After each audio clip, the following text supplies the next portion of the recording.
पिछले एपिसोड में हमने देखा था वो स्टैचूज उसकी तरफ बढ़ने लगते हैं। सोंगजिन पास में रखी हुई तलवार उठाता है और मन में कहता है, मरने से पहले मैं तुम में से किसी एक को तो अपने साथ लेकर ही जाऊंगा, आओ कमीनो। वो स्टैचूज बेरहमी से उसके हाथ पैर उखाड़ देते हैं, गले पर हमला करते हैं और जमीन से उठाकर अल्टार पर फेंक देते हैं। अपनी आखिरी सांस गिनते हुए सुंगजिन मन में कहता है कि मैं भी जीना चाहता हूँ, मेरा भी परिवार है जो मेरे आने का इंतजार कर रहा है, प्लीज भगवान मुझे एक और मौका दे दो। जैसे ही स्टैचू आखिरी हमला करता है, अचानक से हमारे सामने एक स्क्रीन खुलती है जिसमें लिखा है courage of the week, quest completed. तुम प्लेयर बनने के लिए क्वालिफाइड हो चुके हो, क्या तुम इसे एक्सेप्ट करते हो? अगर तुमने एक्सेप्ट नहीं किया तो तुम्हारे दिल की धड़कन 0.02 सेकंड में बंद हो जाएगी। क्या तुम एक्सेप्ट करते हो? सुंगजिन यस को चूज करता है और ये एपिसोड इधर ही खत्म हो जाता है। इसके बाद जब उसकी आंखें खुलती है तो वो अपने आप को हॉस्पिटल में पाता है।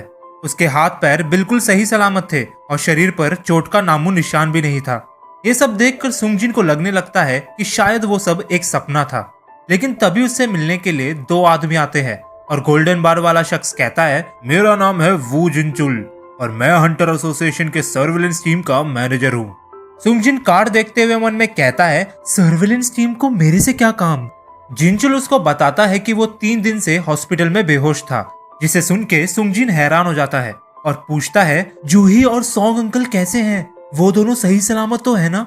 जवाब में जिनचुल कहता है, हाँ वो दोनों ठीक है, लेकिन अपना लेफ्ट हाथ खोने की वजह से सॉन्ग अब हंटर नहीं बन सकता।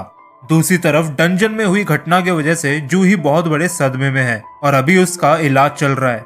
उसकी कंडीशन को देखकर मुझे नहीं लगता कि वो अपने हंटर की जर्नी को आगे कंटिन्यू करेगी। तुम्हारे इस डबल डंजन मिशन में सिर्फ 6 लोग ही जिंदा बच पाए। हमने आज तक ऐसी घटना कभी नहीं देखी। जब वहां पर व्हाइट टाइगर स्क्वाड पहुंची तो उन्हें तुम वहां पर बेहोश मिले, लेकिन उस जगह पर ना कोई टेम्पल था और ना ही कोई स्टैच्यू। यकीन नहीं होता ना? लेकिन अगर उन 5 लोगों की कही बातों में थोड़ा सा भी अंतर होता या फिर अगर हमें उधर एक भी डेड बॉडी नहीं मिलती तो पूरा शक तुम्हारे ग्रुप पर आता। सुंगजिन, यह बस हमारा अनुमान है, लेकिन क्या तुमने वहां पर सेकंड अवेकनिंग को महसूस किया? हंटर्स की पावर तय होती है उनकी अवेकनिंग से, जो जिंदगी में कभी चेंज नहीं होती। लेकिन ऐसा बहुत कम देखा गया है कि कुछ हंटर्स सेकंड अवेकनिंग को महसूस करते हैं और ऐसा होते ही उनकी पावर्स सीधा एस रैंक लेवल तक पहुंच जाती है। जिनचुल की बातें सुनकर सुंगजिन हैरान हो जाता है। सेकंड अवेकनिंग को कंफर्म करने के लिए कांग उसे माना मीटर पर हाथ रखने को कहता है। जिनचुल मन में कहता है, अगर इन लोगों का सामना सच्ची में एक एस रैंक लेवल के मॉन्स्टर से हुआ है तो इस जैसा ई रैंक हंटर बिना सेकंड अवेकनिंग के जिंदा नहीं बच सकता। लेकिन माना मीटर में उसका स्कोर बहुत ही कम आता है, जिसे देखने के बाद जिनचुल कहता है, मुझे माफ कर देना सुंगजिन, हमारा अनुमान गलत निकला। जाते समय कांग कहता है कि सर, इसकी मैजिकल पावर्स तो ई रैंक हंटर से भी कम है, ऑलमोस्ट एक साधारण इंसान जितनी। उनके जाने के बाद सुंगजिन मन में कहता है, क्या बदकिस्मती है, मुझे लगा अब मैं एस रैंक हंटर बन जाऊंगा। लेकिन मुझे एक बात समझ नहीं आई, उन्होंने मुझसे ये स्क्रीन के बारे में क्यों नहीं पूछा? लगता है सिर्फ मैं ही इसे देख सकता हूँ। सुंगजिन स्क्रीन को टच कर कर देखता है, लेकिन उससे कुछ फर्क नहीं पड़ता। तभी उससे मिलने के लिए जिन्हा आती है और आते ही उसे डांटने लगती है कि तुम्हें अपना थोड़ा ध्यान रखना चाहिए। कोई अंदाजा भी है मुझे तुम्हारी कितनी चिंता हो रही थी? अगली बार अगर ऐसा कुछ भी हुआ तो मैं स्कूल छोड़कर जॉब पकड़ने वाली हूँ, ताकि तुम हंटर बनना छोड़ दो। मुझे माफ कर देना, अगली बार ऐसा कभी नहीं होगा। वैसे जिन्हा, क्या तुम ये स्क्रीन देख सकती हो? स्क्रीन? कौन सी स्क्रीन? कुछ नहीं, मैं मजाक कर रहा था। वैसे जिन्हा, तुम हमेशा गेम खेलती हो ना? गेम के नोटिफिकेशन को पढ़ने के लिए तुम क्या करती हो? गेम नोटिफिकेशन को पढ़ने के लिए तुम्हें मैसेज बॉक्स को खोलना होता है। मैसेज बॉक्स को खोलना? सुंगजिन के ऐसा कहते ही स्क्रीन के नोटिफिकेशन ओपन हो जाते हैं, जिसमें लिखा है, आप एक प्लेयर बन चुके हो, डेली क्वेस्ट, स्ट्रेंथ ट्रेनिंग। जिन्हा उसे बाय कहकर वहां से चली जाती है। सुंगजिन गेम के सभी नोटिफिकेशंस पढ़ने लगता है। यह सिस्टम प्लेयर के डेवलपमेंट में हेल्प करता है। सिस्टम की बात ना मानने पर भारी पेनाल्टी मिलेगी। आपके रिवॉर्ड्स डिलीवर हो चुके हैं।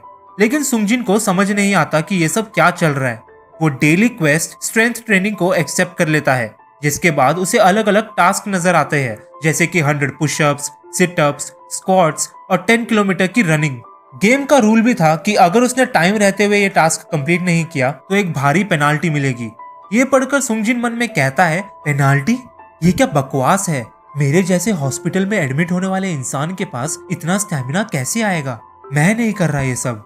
दूसरी तरफ जिनचुल फोन पर चेयरमैन को कहता है, सर हमें गलतफहमी हुई थी, सुंगजिन की सेकंड अवेकनिंग नहीं हुई है। जवाब में चेयरमैन कहता है, हमारी किस्मत अच्छी थी कि डंजन ब्रेकडाउन नहीं हुआ, लेकिन बहुत से सवाल है जिनका हमें जवाब ढूंढना है। ये एक स्पेशल केस है और इन्वेस्टिगेशन करने के लिए इसकी जानकारी डेटा बैंक में डाल दो। सीन शिफ्ट होता है हंटर्स एसोसिएशन के हेडक्वार्टर्स में, जहां चोई चा को कहता है, मैं चाहता हूं कि आप आने वाले बी रैंक हंटर की रेड में एक इंस्ट्रक्टर बनकर जाएं। ये सुन के चा कहती है, इंस्ट्रक्टर? लेकिन मैं ही क्यों? ये रेड न्यूली ज्वाइन हंटर्स के लिए एक टेस्ट और प्रैक्टिकल ट्रेनिंग होगी। आपको बस नॉर्मली लड़ना है जैसे आप हमेशा करते हो। हंटर्स आपको देखकर अपने आप सीख जाएंगे क्योंकि आप इतनी ज्यादा टैलेंटेड हो। हम इंडिविजुअली तो अपनी स्किल्स को नहीं बढ़ा सकते, इसलिए हम मिलकर अपनी टीम की ताकत को बढ़ाएंगे ताकि बुरे वक्त में हम सब तैयार रहे। दूसरी तरफ रोड के बीचों बीच एक और नया गेट खुल जाता है, जिससे गाड़ियों को आने जाने में तकलीफ होती है और ट्रैफिक बढ़ जाता है।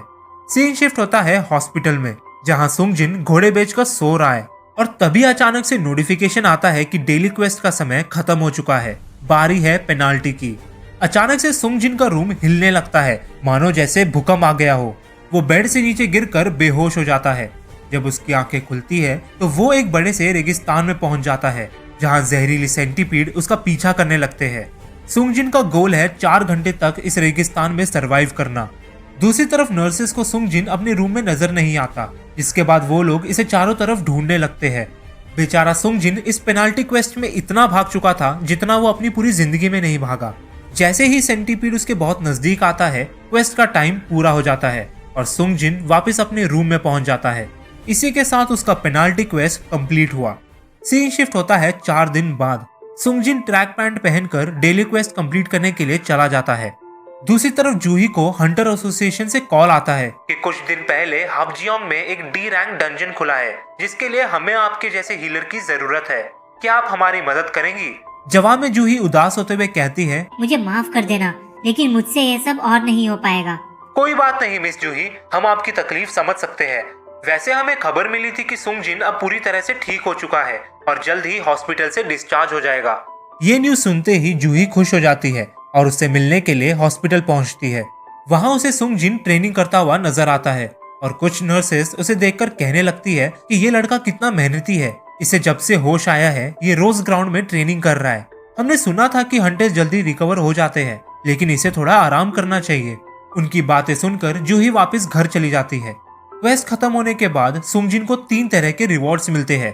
पहला, फुल रिकवरी, जिससे उसका पूरा स्टैमिना वापस आ जाता है। दूसरा, एबिलिटी पॉइंट्स, जिससे वो अपनी कोई भी एबिलिटी बढ़ा सकता है, जैसे कि स्ट्रेंथ, स्टैमिना, स्पीड या फिर इंटेलिजेंस। लेकिन सुंगजिन पूरा फोकस करता है अपनी स्ट्रेंथ को बढ़ाने में। उसका तीसरा रिवॉर्ड है रैंडम लूट बॉक्स। अभी तक उसे सिर्फ पेन और बैंडेजेस मिले थे, लेकिन इस बार उसे एक अजीब सी चाबी मिलती है, जिससे वो हाबजियोंग वाले डी रैंक डंजन में इंस्टेंटली टेलीपोर्ट हो सकता है। लेकिन उस स्टैचू के बारे में सोचते ही सुंगजिन नर्वस हो जाता है। इसके बाद वो अपनी मम्मी से मिलने जाता है। 4 साल पहले उसकी मॉम अचानक से बेहोश हो गई थी। जब उन्हें हॉस्पिटल लेकर गए तो डॉक्टर्स ने बताया कि इन्हें एटर्नल स्लीप डिसीज है, जिसे फाइनल रेस्ट भी कहा जाता है। ये बीमारी 10,000 लोगों में से एक को होती है। बहुत सी थीरीज बताती है कि ये बीमारी कंटिन्यूअस माना एक्सपोजर की वजह से होती है और लाइफ सपोर्ट के अलावा इसका कोई इलाज नहीं है। हॉस्पिटल का बिल भरने के लिए सुंगजिन कंस्ट्रक्शन साइट पर काम करने लगा और एक दिन उसके मैजिकल पावर्स की अवेकनिंग हुई, जिसके बाद वो एक ई रैंक हंटर बन गया। सुंगजिन इस न्यूज से बहुत खुश था, क्योंकि हंटर बनकर वो हॉस्पिटल का खर्चा पूरा कर सकता था। लेकिन कमजोर होने के कारण वो हमेशा अपने ग्रुप के लिए मुसीबत बन जाता था। बाकी हंटर्स उसे कहते थे कि अगर कुछ नहीं कर सकता तो चुपचाप एक कोने में बैठे रहे, और सुन, अगर मॉन्स्टर्स नहीं मार पाया तो तुझे एक फूटी कौड़ी भी नहीं मिलेगी। आई बात समझ में? और जवाब में बेचारा सुंगजिन सॉरी बोलने के अलावा कुछ नहीं कर पाता था। इन कड़वी यादों को अपने साथ लेकर सुंगजिन ने डिसाइड कर लिया था कि अब तो वो ताकतवर बनकर ही रहेगा। हाबजियोंग सबवे के सामने खड़े होकर सुंगजिन मन में कहता है, मैंने सभी जरूरत की चीजें ले ली है, अब मैं डंजन में जाने के लिए तैयार हूँ। अगर पिछली बार की तरह कुछ गड़बड़ हुई तो मैं इस बार दुम दबाकर भाग जाऊंगा। ऐसा कहकर सुंगजिन टेलीपोर्टेशन की का इस्तेमाल कर डंजन का गेट खोल देता है और अंदर जाते ही उसे एक नोटिफिकेशन आता है, आप इंस्टेंस डंजन में एंटर कर चुके हैं। इसके तुरंत बाद वो गेट हमेशा के लिए बंद हो जाता है। सुंगजिन सोचने लगता है कि अब मैं क्या करूं, मैं तो फंस गया।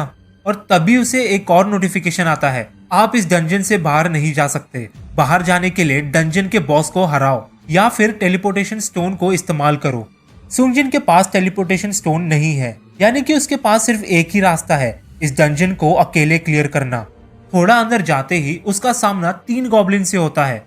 सुंगजिन मन में कहता है, मेरे से तो एक गॉब्लिन भी नहीं मरता और यहाँ पर तो 3-3 हैं, अब मैं क्या करूं। तीनों गॉब्लिन्स एक साथ उस पर हमला करने लगते हैं, लेकिन हैरानी की बात थी कि इस बार सुंगजिन उनके सभी हमलों को रोक पा रहा था। एक गॉब्लिन कूदकर उस पर हमला करता है, जिसके जवाब में सुंगजिन काउंटर अटैक कर उसे मार डालता है।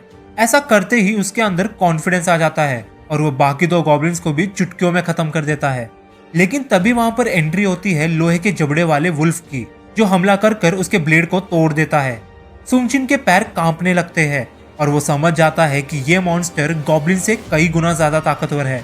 वुल्फ उसकी तरफ तेजी से बढ़कर उसके मुंह पर खरोच मार देता है। सुंगजिन के साथ कोई हीलर भी नहीं है, अगर उसे ज्यादा चोट लगी तो वो यहाँ से जिंदा नहीं लौट पाएगा। अब सुंगजिन इस मुसीबत से कैसे बाहर निकलेगा, जानेंगे अगले एपिसोड में।